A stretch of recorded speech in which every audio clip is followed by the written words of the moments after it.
Johnny Cash. In today's video we'll learn about Johnny Cash. Going through the sections: abstract, early life, career, the man in black, later years and death, personal life, religious beliefs, legacy, awards and honors, external links. Abstract. John R. Cash, commonly known as Johnny Cash, was an American singer, songwriter, musician, and actor. Much of Cash's music contained themes of sorrow, moral tribulation, and redemption, especially in the later stages of his career. He was known for his deep, calm bass baritone voice, the distinctive sound of his Tennessee Three backing band characterized by train-like chugging guitar rhythms, a rebelliousness coupled with an increasingly somber and humble demeanor, free prison concerts, and a trademark all-black stage wardrobe which earned him the nickname the Man in Black. Born to poor cotton farmers in Kingsland, Arkansas, Cash rose to fame in the burgeoning rockabilly scene in Memphis, Tennessee, after 4 years in the Air Force. He traditionally began his concerts by simply introducing himself: "Hello, I'm Johnny Cash," followed by Folsom Prison Blues, one of his signature songs. Alongside Folsom Prison Blues, his other signature songs include I Walk the Line, Ring of Fire, Get Rhythm, and Man in Black. He also recorded humorous numbers like One Piece at a Time and A Boy Named Sue, a duet with his future wife June called Jackson, followed by many further duets after their wedding, and railroad songs such as Hey, Porter, Orange Blossom Special, and Rock Island Line. During the last stage of his career, he covered songs by contemporary rock artists of the time. His most notable covers were Hurt by Nine Inch Nails, Rusty Cage by Soundgarden, and Personal Jesus by Depeche Mode. Cash is one of the best-selling music artists of all time, having sold more than 90 million records worldwide. His genre-spanning music embraced country, rock and roll, rockabilly, blues, folk, and gospel sounds. This crossover appeal earned him the rare honor of being inducted into the Country Music, Rock, and Roll, and Gospel Music Halls of Fame. This project compresses information gathered from Wikipedia in video format. Why should I watch it? Studies prove that reading while listening improves comprehension, increases speed as well as expands vocabulary and enhances fluency. Provide your feedback on the comments section. Support the channel by subscribing and liking the video, thanks. Early life. Cash was born J.R. Cash in Kingsland, Arkansas, on February 26, 1932, the son of Carrie Clovery and Ray Cash. He had 3 older siblings, named Troy, Margaret Louise, and Jack, and 3 younger siblings, named Reba, Joanne, and Tommy, who also became a successful country artist. He was primarily of English and Scottish descent. His paternal grandmother also claimed Cherokee ancestry. He traced his Scottish surname to 11th century Fife after meeting with the then Laird of Falkland, Major Michael Gryton Stewart. Cash Lock and other locations in Fife bear the name of his family. He is a distant cousin of British Conservative politician Sir William Cash. His mother wanted to name him John and his father preferred to name him Ray, so J.R. ended up being the only compromise they could agree on. When Cash enlisted in the Air Force, he was not permitted to use initials as a first name, so he changed it to John R. Cash. In 1955, when signing with Sun Records, he started using the name Johnny Cash. In March 1935, when Cash was 3 years old, the family settled in Dyess, Arkansas, a New Deal colony established to give poor families the opportunity to work land that they may later own. From the age of 5, he worked in cotton fields with his family, singing with them as they worked. The Cash farm in Dyess experienced a flood, which led Cash later to write the song 5 Feet High and Rising. His family's economic and personal struggles during the Great Depression inspired many of his songs, especially those about other people facing similar difficulties. Consequently, he had lifelong sympathy for the poor and working class. On May 13, 1944, Cash's older brother Jack, with whom he was close, was seriously injured in an accident at his job in a high school when he was pulled into an unguarded table saw while cutting oak into fence posts, and was almost cut in 2. He died from his injuries a week later. Cash often spoke of the guilt he felt over this incident. According to his autobiography, his father was away that morning, but Cash, his mother, and Jack himself all had premonitions or a sense of foreboding about that day. His mother urged Jack to skip work and go fishing with Cash, but Jack insisted on working as the family needed the money. On his deathbed, Jack said he had visions of the afterlife and angels. Decades later, Cash spoke of looking forward to meeting Brother in heaven. Cash's early memories were dominated by gospel music and radio. Taught guitar by his mother and a childhood friend, Cash began playing and writing songs at the age of 12. When young, Cash had a high tenor voice, before becoming a bass baritone after his voice changed. In high school, he sang on a local radio station. Decades later, he released an album of traditional gospel songs called My Mother's Hymn Book. He was also significantly influenced by traditional Irish music, which he heard performed weekly by Dennis Day on the Jack Benny radio program. Cash enlisted in the Air Force on July 7, 1950.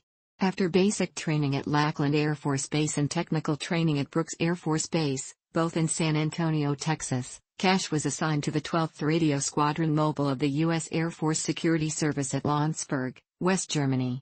He worked as a Morse code operator intercepting Soviet Army transmissions. While at Landsberg he created his first band, the Landsberg Barbarians. On March 3, 1953, he received a telegram noting that Soviet Premier Stalin had died, making him the first Westerner to be aware of the death. On July 3, 1954, he was honorably discharged as a staff sergeant, and he returned to Texas. During his military service, he acquired a distinctive scar on the right side of his jaw as a result of surgery to remove a cyst. Career. In 1954, Cash and Vivian moved to Memphis, Tennessee, where he had sold appliances while studying to be a radio announcer. At night, he played with guitarist Luther Perkins and bassist Marshall Grant. Perkins and Grant were known as the Tennessee Two. Cash worked up the courage to visit the Sun Records studio, hoping to get a recording contract. He auditioned for Sam Phillips by singing mostly gospel songs, only to learn from the producer that he no longer recorded gospel music. Phillips was rumored to have told Cash to go home and sin, then come back with a song I can sell, although in the 2002 interview, Cash denied that Phillips made any such comment. Cash eventually won over the producer with new songs delivered in his early rockabilly style. In 1955, Cash made his first recordings at Sun, Hey Porter and Cry, Cry, Cry, which were released in late June and met with success on the country hit parade. On December 4, 1956, Elvis Presley dropped in on Phillips while Carl Perkins was in the studio cutting new tracks, with Jerry Lee Lewis backing him on piano. Cash was also in the studio, and the four started an impromptu jam session. Phillips left the tapes running and the recordings, almost half of which were gospel songs, survived. They have since been released under the title $1 Million Quartet. In Cash, the autobiography, Cash wrote that he was the farthest from the microphone and sang in a higher pitch to blend in with Elvis. Cash's next record, Folsom Prison Blues, made the country top 5. His I Walk the Line became #1 on the country charts and entered the pop charts top 20. Home of the Blues followed, recorded in July 1957. That same year, Cash became the first Sun artist to release a long-playing album. Although he was Sun's most consistently selling and prolific artist at that time, Cash felt constrained by his contract with the small label. Phillips did not want Cash to record gospel and was paying him a 3% royalty rather than the standard rate of 5%. Presley had already left Sun, and Phillips was focusing most of his attention and promotion on Lewis. In 1958, Cash left Phillips to sign a lucrative offer with Columbia Records.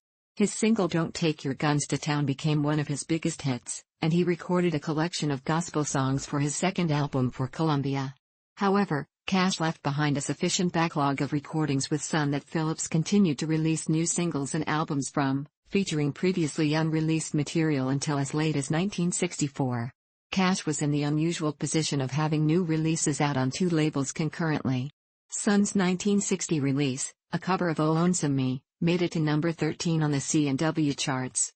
When RCA Victor signed Presley, it also bought his Sun Records masters, but when Cash departed for Columbia, Phillips retained the rights to the singer's Sun masters.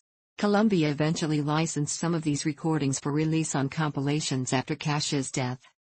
Early in his career, Cash was given the teasing nickname The Undertaker by fellow artists because of his habit of wearing black clothes. He said he chose them because they were easier to keep looking clean on long tours. In the early 1960s, Cash toured with the Carter family, which by this time regularly included Mother Maybell's daughters, Anita, June, and Helen. June later recalled admiring him from afar during these tours. In the 1960s, He appeared on Pete Seeger's short-lived television series Rainbow Quest. He also acted in, and wrote and sang the opening theme for, a 1961 film entitled 5 Minutes to Live, later released as Door-to-Door Maniac. Cash's career was handled by Saul Holliff, a London, Ontario, promoter. Their relationship was the subject of Saul's son's biopic My Father and the Man in Black. As his career was taking off in the late 1950s, Cash started drinking heavily and became addicted to amphetamines and barbiturates. For a brief time, he shared an apartment in Nashville with Waylon Jennings, who was deeply addicted to amphetamines. Cash used the stimulants to stay awake during tours. Friends joked about his nervousness and erratic behavior, many ignoring the warning signs of his worsening drug addiction. Although he was in many ways spiraling out of control, Cash could still deliver hits due to his frenetic creativity. His rendition of Ring of Fire was a crossover hit, reaching #1 on the country charts and entering the top 20 on the pop charts. It was originally performed by June's sister, but the signature mariachi-style horn arrangement was provided by Cash. He said that it had come to him in a dream. Vivian Liberto claimed a different version of the origins of Ring of Fire. In her book, I Walked the Line, My Life with Johnny, Liberto says that Cash gave Carter half the songwriting credit for monetary reasons. In June 1965, Cash's camper caught fire during a fishing trip with his nephew Damon Fielder in Los Padres National Forest in California, triggering a forest fire that burned several hundred acres and nearly caused his death. Cash claimed that the fire was caused by sparks from a defective exhaust system on his camper, but Fielder thinks that Cash started a fire to stay warm and in his drugged condition failed to notice the fire getting out of control. When the judge asked Cash why he did it, Cash said, "I didn't do it, my truck did, and it's dead, so you can't question it." The fire destroyed 508 acres, 206 hectares, burned the foliage off 3 mountains and drove off 49 of the refuge's 53 endangered California condors. Cash was unrepentant and claimed, "I don't care about your damn yellow buzzards." The federal government sued him and was awarded $125,172. Cash eventually settled the case and paid $82,001. As of 2018, there are 488 California condors living wild or in captivity. Although Cash cultivated a romantic outlaw image, he never served a prison sentence. Despite landing in jail 7 times for misdemeanors, he stayed only 1 night on each stay. On May 11, 1965, he was arrested in Starkville, Mississippi, for trespassing late at night onto private property to pick flowers. While on tour that year, he was arrested October 4 in El Paso, Texas, by a narcotics squad. The officers suspected he was smuggling heroin from Mexico, but found instead 688 Dexedrine capsules, amphetamines, and 475 Equinil, sedatives or tranquilizers, tablets that the singer had hidden inside his guitar case. Because the pills were prescription drugs rather than illegal narcotics, he received a suspended sentence. Cash posted a $1,500 bond and then was released until his arraignment. In this period of the mid-1960s, Cash released a number of concept albums.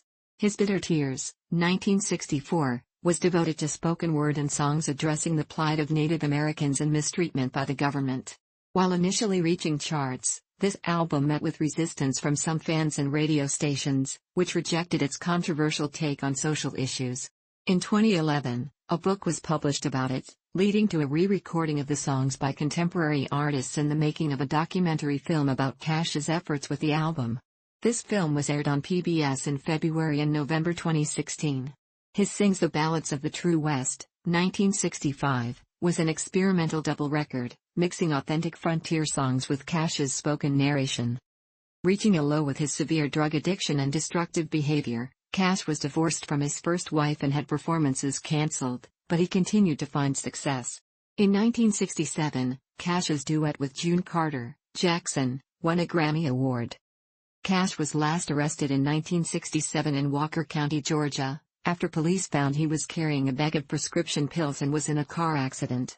Cash attempted to bribe a local deputy, who turned the money down. The singer was jailed for the night in Lafayette, Georgia. Sheriff Ralph Jones released him after giving him a long talk, warning him about the danger of his behavior and wasted potential. Cash credited that experience with helping him turn around and save his life. He later returned to Lafayette to play a benefit concert. It attracted 12,000 people and raised $75,000 for the high school.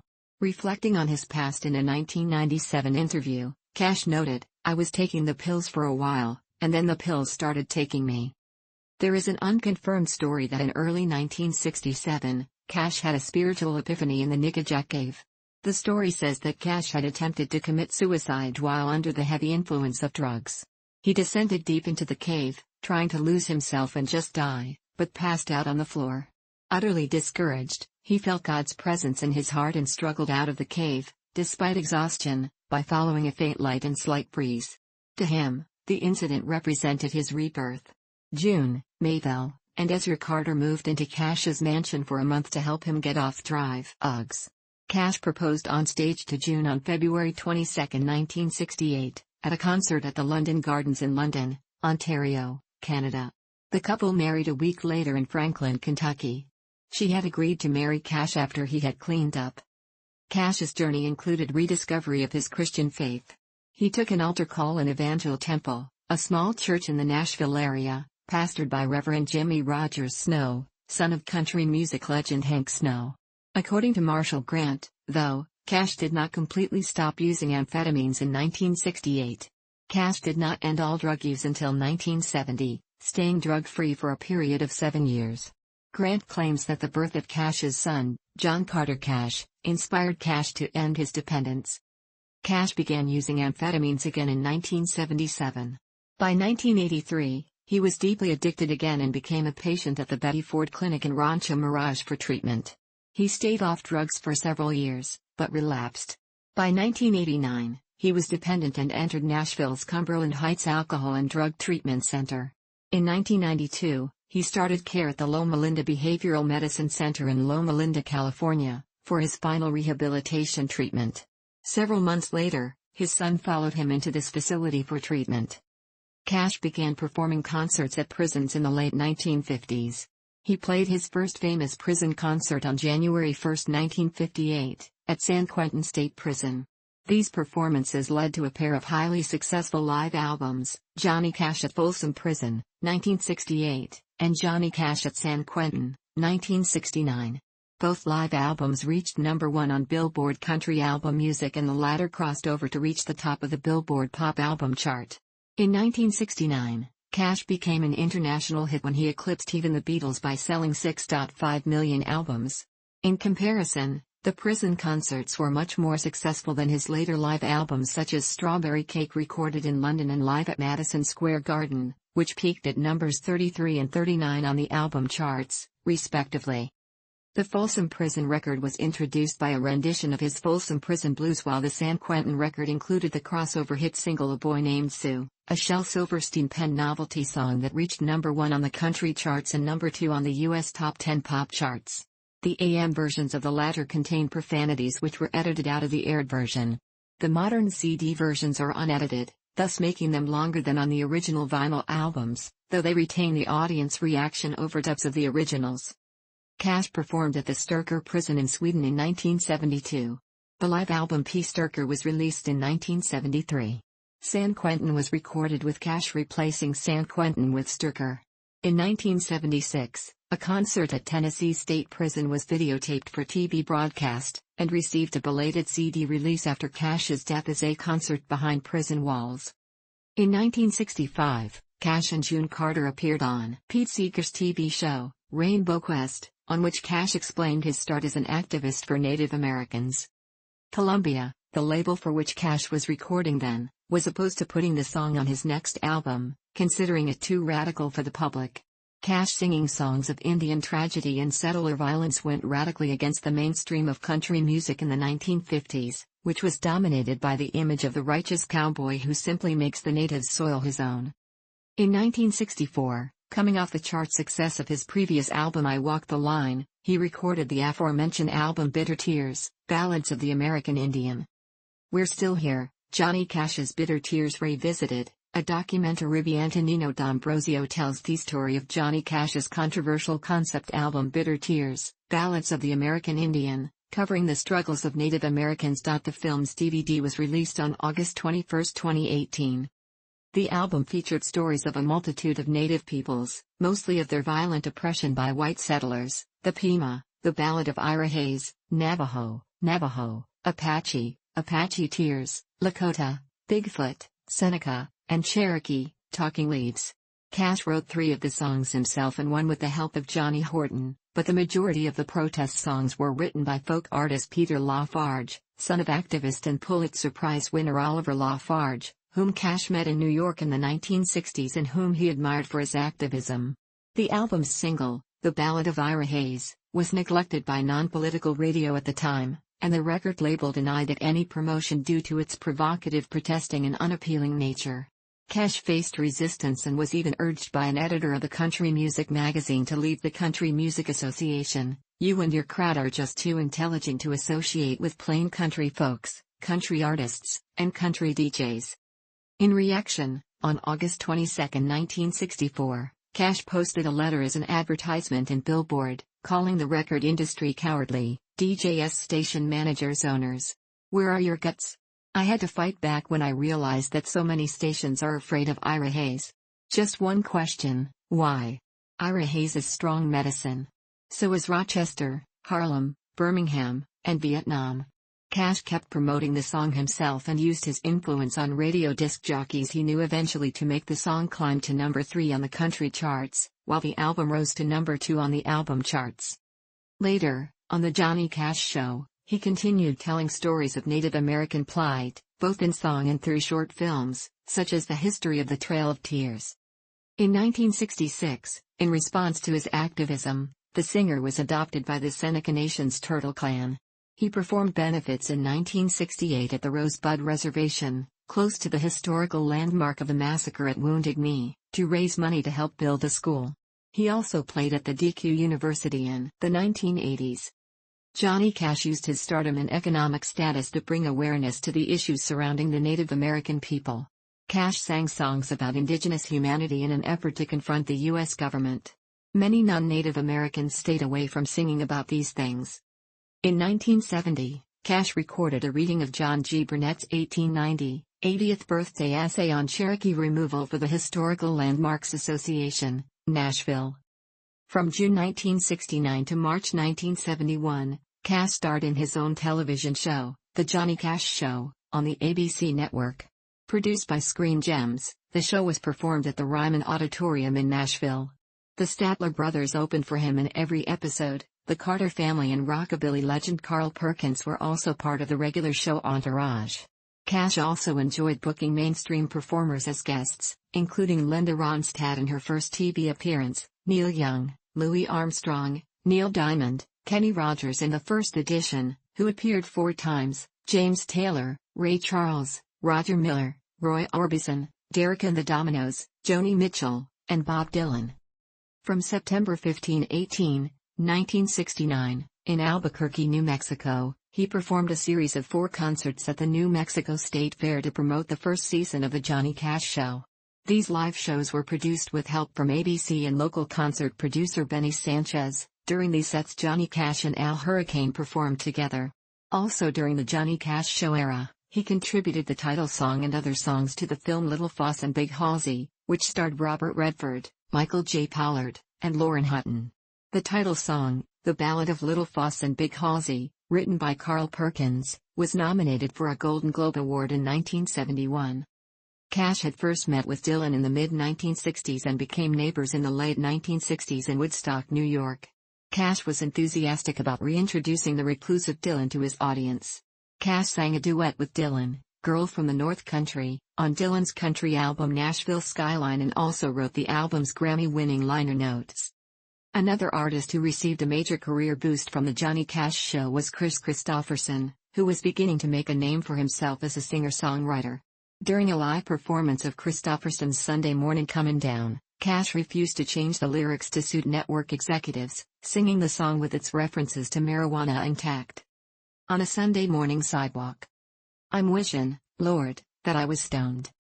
The closing program of the Johnny Cash Show was a gospel music special. Guests included the Blackwood Brothers, Mahalia Jackson, Stuart Hamblin, and Billy Graham. The Man in Black. By the early 1970s, Cash had crystallized his public image as the Man in Black. He regularly performed in entirely black suits with a long, black, knee-length coat. This outfit stood in contrast to the rhinestone suits and cowboy boots worn by most of the major country acts of his day.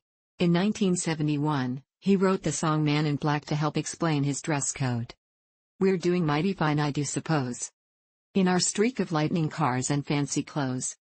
But just so we're reminded of the ones who are held back. Up front there ought to be a man in black." Cash said he wore all black on behalf of the poor and hungry, the prisoner who has long paid for his crime, and those who have been betrayed by age or drugs.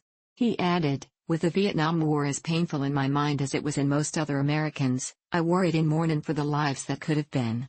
Apart from the Vietnam War being over, I don't see much reason to change my position.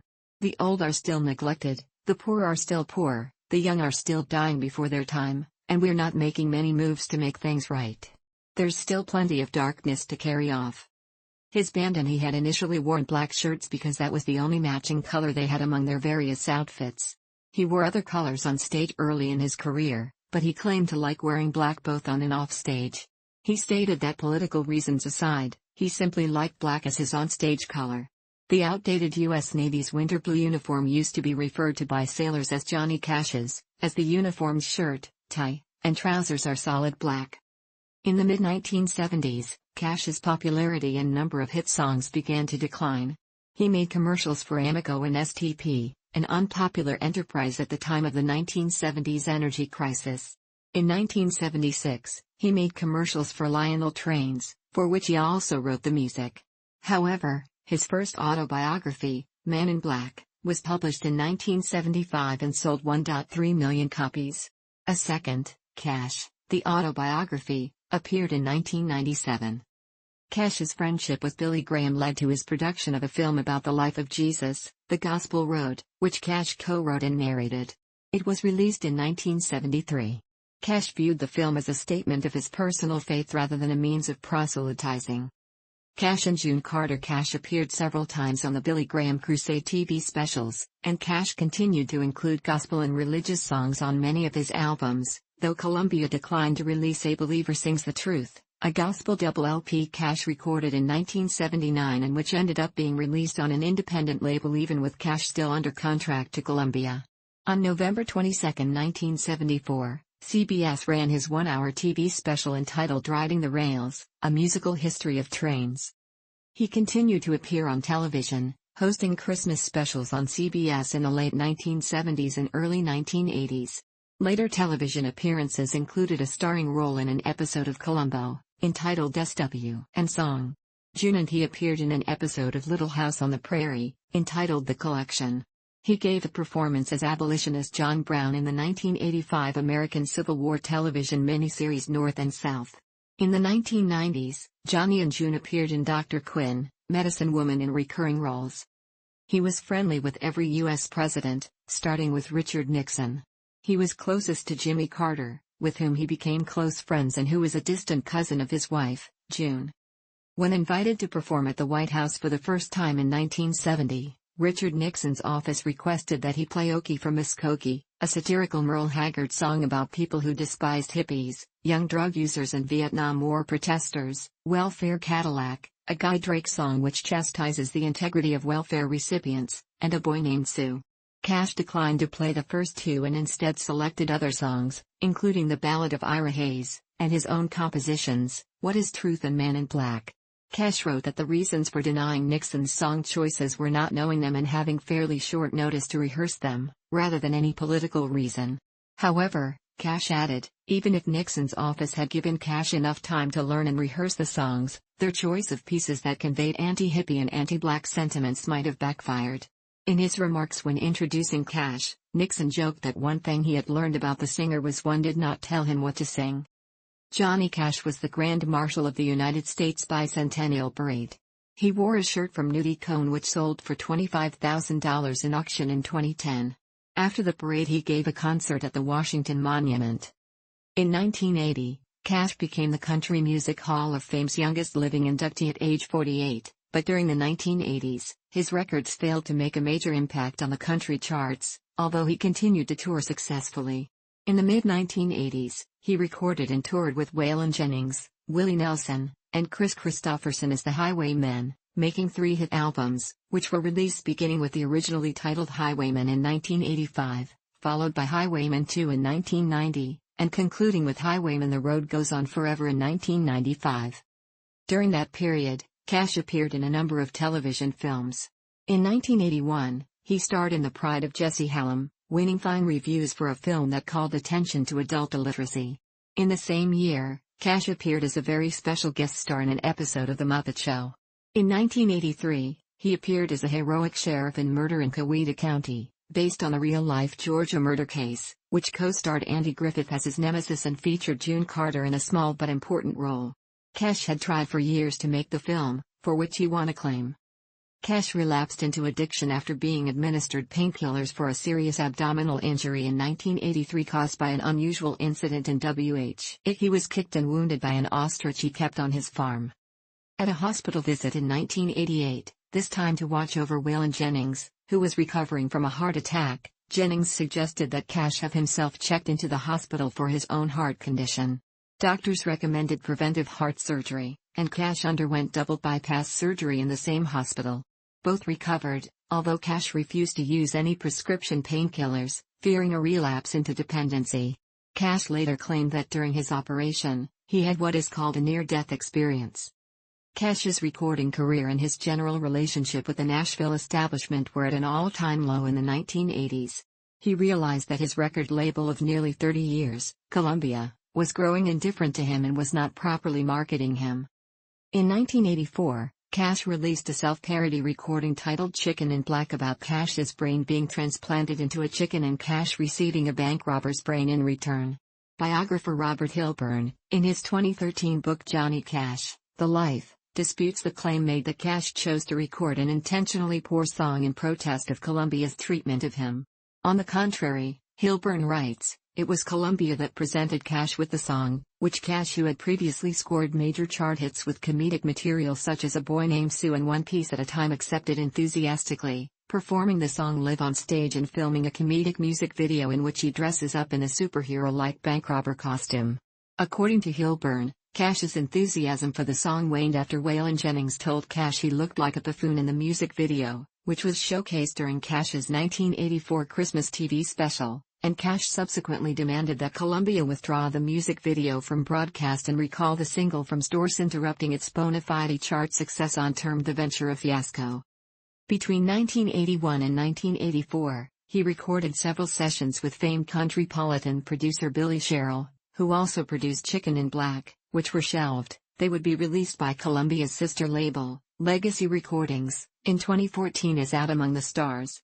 Around this time, Cash also recorded an album of gospel recordings that ended up being released by another label around the time of his departure from Columbia. After more unsuccessful recordings were released between 198,485, Cash left Columbia. In 1986, Cash returned to Sun Studios in Memphis to team up with Roy Orbison, Jerry Lee Lewis, and Carl Perkins to create the album Class of '55. According to Hilburn, Columbia still had Cash under contract at the time, so special arrangements had to be made to allow him to participate. Also in 1986, Cash published his only novel, Man in White, a book about Saul and his conversion to become the Apostle Paul. He recorded Johnny Cash Reads the Complete New Testament in 1990. After Columbia Records dropped Cash from his recording contract, he had a short and unsuccessful stint with Mercury Records from 1987 to 1991. During this time, he recorded an album of new versions of some of his best-known Sun and Columbia hits, as well as Water from the Wells of Home, a duets album that paired him with, among others, his children Roseanne Cash and John Carter Cash, as well as Paul McCartney. A one-off Christmas album recorded for Delta Records followed his Mercury contract. Though Cash would never have another chart hit from 1991 until his death, his career was rejuvenated in the 1990s, leading to popularity with an audience which was not traditionally considered interested in country music. In 1988, British post-punk musicians Mark Riley, formerly of The Fall, and John Langford, the Mekons, put together Till Things Are Brighter, a tribute album featuring mostly British-based indie rock acts' interpretations of Cash's songs. Cash was enthusiastic about the project, telling Langford that it was a morale booster. Roseanne Cash later said he felt a real connection with those musicians and very validated. It was very good for him, He was in his element. He absolutely understood what they were tapping into, and loved it.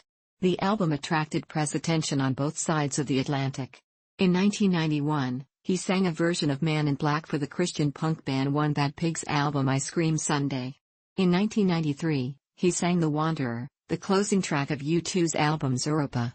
According to Rolling Stone writer Adam Gold, The Wanderer, written for Cash by Bono, defies both the U2 and Cash canons, combining rhythmic and textural elements of 90s synthpop with a countrypolitan lament fit for the closing credits of a 70s western. No longer sought after by major labels, he was offered a contract with producer Rick Rubin's American Recordings label, which had recently been rebranded from Def American, under which name it was better known for rap and hard rock.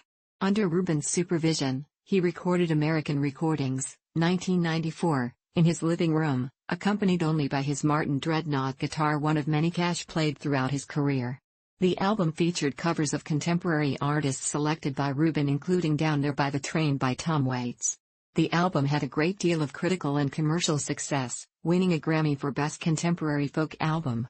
Cash wrote that his reception at the 1994 Glastonbury Festival was one of the highlights of his career.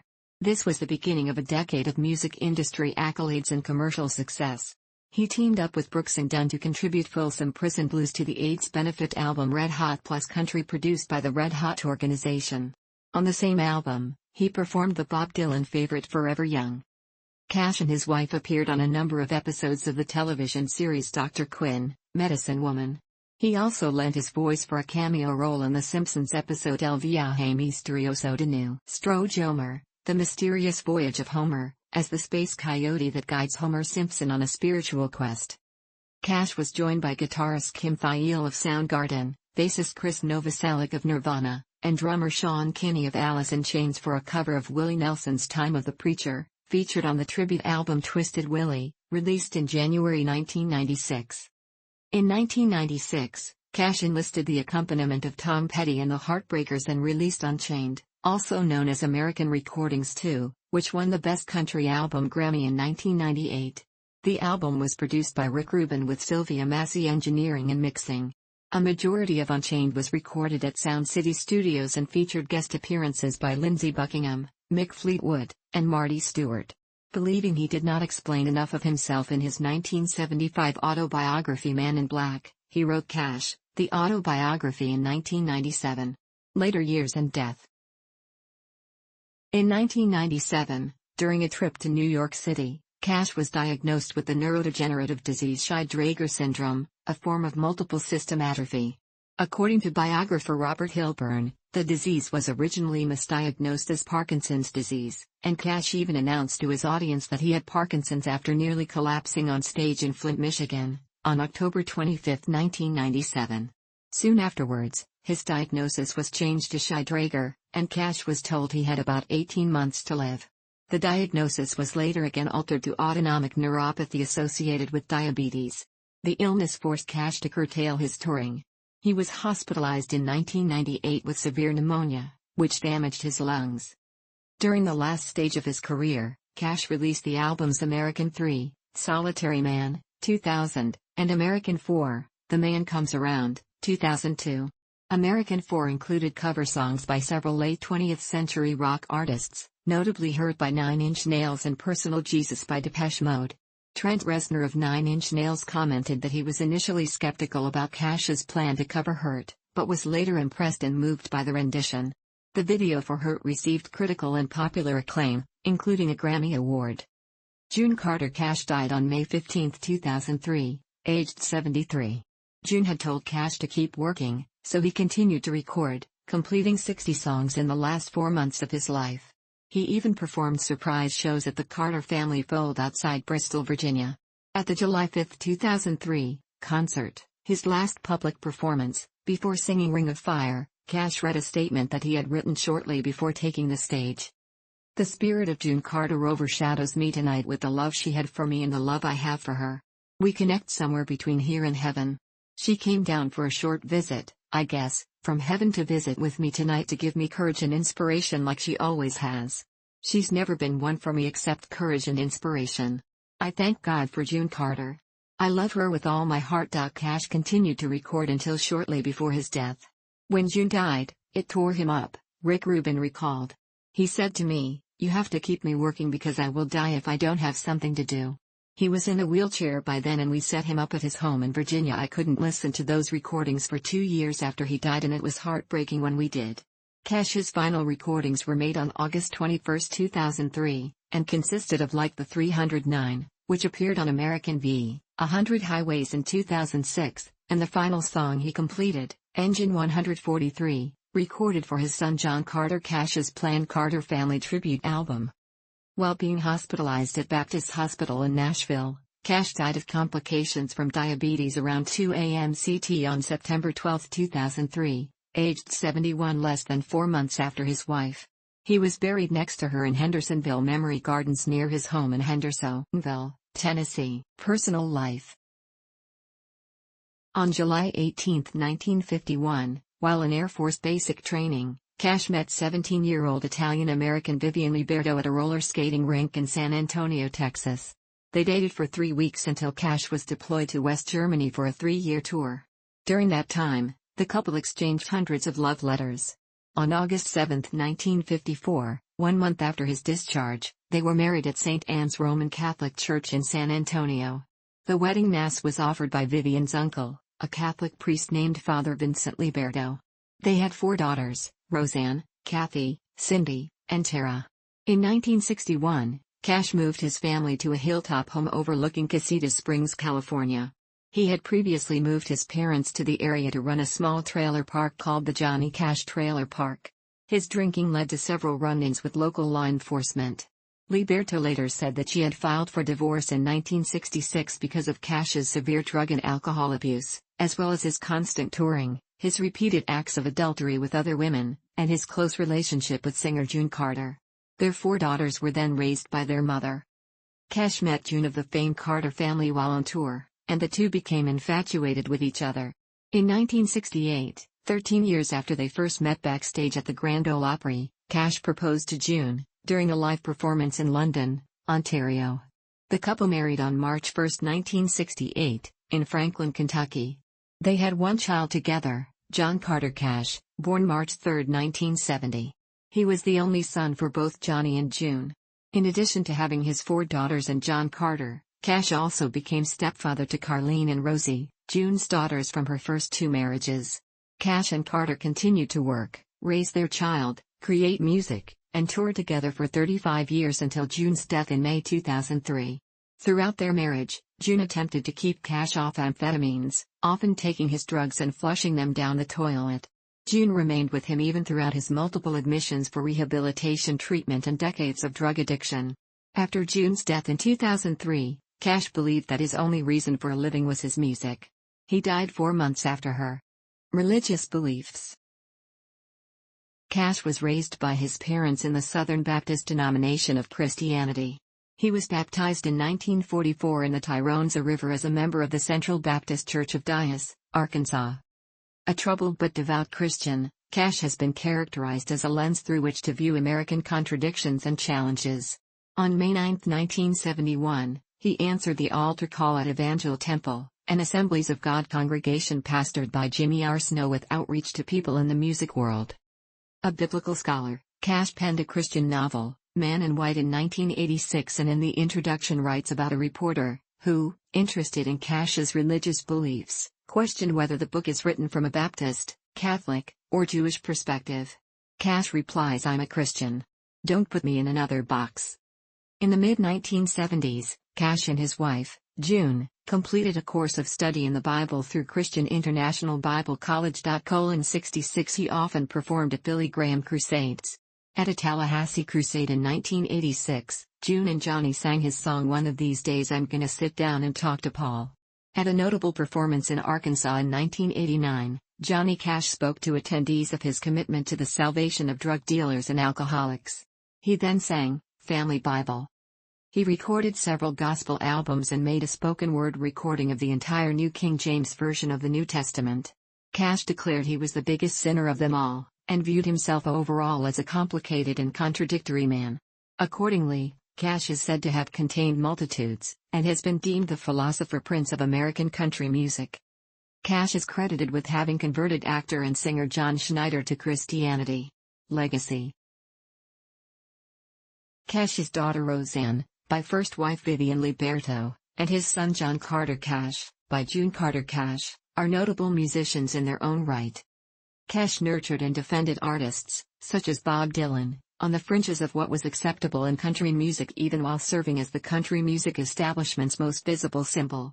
At an all-star concert which aired in 1999 on TNT, a diverse group of artists paid him tribute, including Dylan, Chris Isaak, Wyclef Jean, Norah Jones, Chris Christopherson, Willie Nelson, Dom DeLuise, and U2. Cash himself appeared at the end and performed for the first time in more than a year. 2 tribute albums were released shortly before his death. Kindred Spirits contains works from established artists, while Dressed in Black contains works from many lesser-known musicians. In total, he wrote over 1,000 songs and released dozens of albums. A box set titled Unearthed was issued posthumously. It included 4 CDs of unreleased material recorded with Rubin, as well as a Best of Cash on American retrospective CD. The set also includes a 104-page book that discusses each track and features one of Cash's final interviews. In 1999, Cash received the Grammy Lifetime Achievement Award. In 2004, Rolling Stone ranked Cash number 31 on their 100 Greatest Artists of All Time list and number 21 on their 100 Greatest Singers list in 2010. In 2012, Rolling Stone ranked Cash's 1968 live album at Folsom Prison and 1994 studio album American Recordings at number 88 and number 366 in its list of the 500 greatest albums of all time. In recognition of his lifelong support of SOS Children's Villages, his family invited friends and fans to donate to the Johnny Cash Memorial Fund in his memory. He had a personal link with the SOS Village in Diessen, at the Ammersee Lake in southern Germany, near where he was stationed as a GI, and with the SOS Village in Barracktown, by Montego Bay, near his holiday home in Jamaica. In January 2006, Cash's lakeside home on Caudle Drive in Hendersonville was sold to Bee Gees vocalist Barry Gibb and wife Linda for $2.3 million. On April 10, 2007, during major renovation works carried out for Gibb, a fire broke out at the house, spreading quickly due to a flammable wood preservative that had been used. The building was completely destroyed. One of Cash's final collaborations with producer Rick Rubin, American V. 100 Highways, was released posthumously on July 4, 2006. The album debuted at number 1 on the Billboard Top 200 album chart for the week ending July 22, 2006. On February 23, 2010, 3 days before what would have been Cash's 78th birthday, the Cash family, Rick Rubin, and Lost Highway Records released his second posthumous record, titled American Vi, Ain't No Grave. The main street in Hendersonville, Tennessee, Highway 31E, is known as Johnny Cash Parkway. The Johnny Cash Museum, located in one of Cash's properties in Hendersonville until 2006, dubbed the House of Cash, was sold based on Cash's will. Prior to this, having been closed for a number of years, the museum had been featured in Cash's music video for Hurt. The house subsequently burned down during the renovation by the new owner. A new museum, founded by Shannon and Bill Miller, opened April 26, 2013, in downtown Nashville. On November 24, 2007, the Johnny Cash Flower Pickin' Festival was held in Starkville, Mississippi, where Cash had been arrested more than 40 years earlier and held overnight at the city jail on May 11, 1965. The incident inspired Cash to write the song Starkville City Jail. The festival, where he was offered a symbolic posthumous pardon, honored Cash's life and music, and was expected to become an annual event. JC Unit 1, Johnny Cash's private tour bus from 1980 until 2003, was put on exhibit at the Rock and Roll Hall of Fame and Museum in Cleveland, Ohio, in 2007. The museum offers public tours of the bus on a seasonal basis. A limited edition forever stamp honoring Cash went on sale June 5, 2013.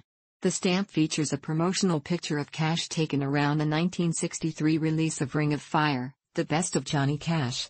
The Undertaker used Cash's version of Ain't No Grave at WrestleMania 27 as his entrance theme.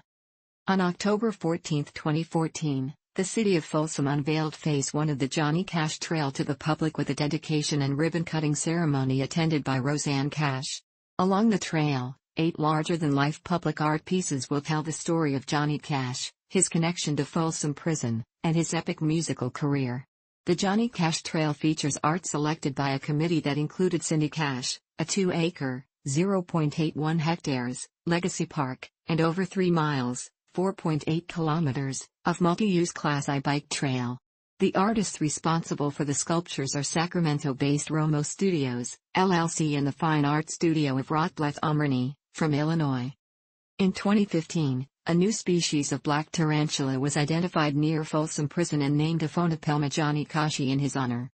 In 2016, the Nashville Sounds minor league baseball team added the country legends race to its between-innings entertainment. At the middle of the 5th inning, people in oversized foam caricature costumes depicting Cash, as well as George Jones, Reba McEntire, and Dolly Parton, race around the warning track at First Horizon Park from center field to the home plate side of the first base dugout. The Johnny Cash Heritage Festival is held annually in Dyess, Arkansas. It builds on the music festival held for 4 years on the Arkansas State University campus in Jonesboro. The festival honors Johnny Cash and explores the New Deal programs that shaped his childhood in Dyess. The festival includes a concert in the field adjacent to the Cash home and Arkansas Roots Music in the Colony Circle. On February 8, 2018, the album Forever Words was announced, putting music to poems that Cash had written and which were published in book form in 2016. Johnny Cash's boyhood home in Dyess was listed in the National Register of Historic Places on May 2, 2018, as farm number 266, Johnny Cash Boyhood Home. The Arkansas Country Music Awards honored Johnny Cash's legacy with the Lifetime Achievement Award on June 3, 2018. The ceremony was held that same date, which was a Monday night at the University of Arkansas at Little Rock in Little Rock, Arkansas. The nominations took place in early 2018. In 2019, Sheryl Crow released a duet with Cash on her song Redemption Day for her final album Threads. Crow, who had originally written and recorded the song in 1996, recorded new vocals and added them to those of Cash, who recorded the song for his American Pie, Ain't No Grave album. In April 2019, it was announced that the state of Arkansas would place a statue of Cash in the National Statuary Hall in an effort to represent the modern history of Arkansas. The governor of Arkansas, Asa Hutchinson, stated that Cash's contributions to music made him an appropriate figure to tell the story of the state. Country singer Mark Colley portrayed Cash in John Lloyd Miller's award-winning 1999 short film I Still Miss Someone. In November 2005, Walk the Line, a biographical film about Cash's life, was released in the United States to considerable commercial success and critical acclaim. The film featured Joaquin Phoenix as Johnny and Reese Witherspoon as June. Phoenix and Witherspoon also won the Golden Globe for Best Actor in a Musical or Comedy and Best Actress in a Musical or Comedy, respectively. They both performed their own vocals in the film, with their version of Jackson being released as a single, and Phoenix learned to play guitar for the role. Phoenix received a Grammy Award for his contributions to the soundtrack. John Carter Cash, the son of Johnny and June, served as an executive producer. On March 12, 2006, Ring of Fire, a jukebox musical of the Cash oeuvre, debuted on Broadway at the Ethel Barrymore Theatre, but closed due to harsh reviews and disappointing sales on April 30. Million Dollar Quartet, a musical portraying the early Sun recording sessions involving Cash, Elvis Presley, Jerry Lee Lewis, and Carl Perkins, debuted on Broadway on April 11, 2010. Actor Lance Guest portrayed Cash. The musical was nominated for 3 awards at the 2010 Tony Awards and won 1. Robert Hilburn, veteran Los Angeles Times pop music critic, the journalist who accompanied Cash in his 1968 Folsom Prison tour, and interviewed Cash many times throughout his life including months before his death, published a 688-page biography with 16 pages of photographs in 2013. The meticulously reported biography is said to have filled in the 80% of Cash's life that was unknown, including details about Cash's battles with addiction and infidelity. The book reportedly does not hold back any details about the darker side of Johnny Cash and includes details about his alleged affair with his pregnant wife June Carter's sister. Awards and honors. Johnny Cash, remembering the incomparable legend of country, rock, and roll, Rolling Stone. Cash received multiple Country Music Association awards, Grammys, and other awards, in categories ranging from vocal and spoken performances to album notes and videos. In a career that spanned almost 5 decades, Cash was the personification of country music to many people around the world. Cash was a musician who was not defined by a single genre. He recorded songs that could be considered rock and roll, blues, rockabilly, folk, and gospel, and exerted an influence on each of those genres. His diversity was evidenced by his presence in 5 major music halls of fame: the Nashville Songwriters Hall of Fame, 1977, the Country Music Hall of Fame, 1980, the Rock and Roll Hall of Fame, 1992, GMA's Gospel Music Hall of Fame, 2010, and the Memphis Music Hall of Fame, 2013.